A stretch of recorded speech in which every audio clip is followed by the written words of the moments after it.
நாங்க அடுத்தது big pass கொண்டாட்டம் வந்துருச்சு போல இருக்கு. பிக் பாஸ் கொண்டாட்டம். இந்த பிக் பாஸ் கொண்டாட்டத்துல பாத்தீங்கன்னா இந்த பிக் பாஸ்ல 24 பேர் வந்தாங்க. எனக்கு ஒரு 4 பேர் தான் பிடிக்க மாட்டேங்குது, ஒரு 10 பேர் தெரிய மாட்டேங்குது, இன்னும் ஒரு 10 பேர் எனக்கு நல்லா பிடிச்சிருக்கு. அவங்க எல்லாம் இந்த பிக் பாஸ் கொண்டாட்டத்துல வர போறாங்க. அதெல்லாம் நம்ம பார்க்க போறோம், ரசிக்க போறோம். ஷூட்டிங் முடிஞ்சிருச்சுங்க.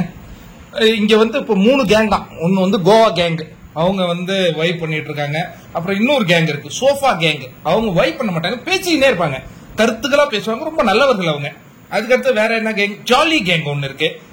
அப்புறம் இருட்டு கடை திருட்டு பிரியாணி கேங். இது மாதிரி நிறைய கேங் அங்க இருக்கு. எல்லாமே சந்தோஷமா இருக்க போறாங்க, ஜாலியா என்ஜாய் பண்ண போறாங்க. எதன் மூலயமாக? பிபி கொண்டாட்டத்தின் மூலயமாக. இது எப்போ ஒளிபரப்பாகும் அப்படிங்கிற அந்த தகவலாம் நீங்க தெரிஞ்சுக்கணும்னா நம்ம சேனலை சப்ஸ்கிரைப் பண்ணி வச்சுங்க. நான் அந்த அப்டேட் எல்லாம் கொடுக்குறேன். நாங்க பிக் பாஸ் முடிஞ்ச உடனே நாங்க உடனே அன்சப்ஸ்கிரைப் பண்ணி போயினே இருக்கிறீங்க, அப்படிலாம் இருக்காதுங்க. நான் நிறைய அப்டேட் கொடுத்துட்டே இருப்பேன், சரியா? இனி வந்து நம்ம ரொம்ப இம்பார்ட்டன்டான அப்டேட் எல்லாம் கொடுக்கணும். அதுக்கெல்லாம் நீங்க கூட இருந்தா தானே பண்ண முடியும், சரியா?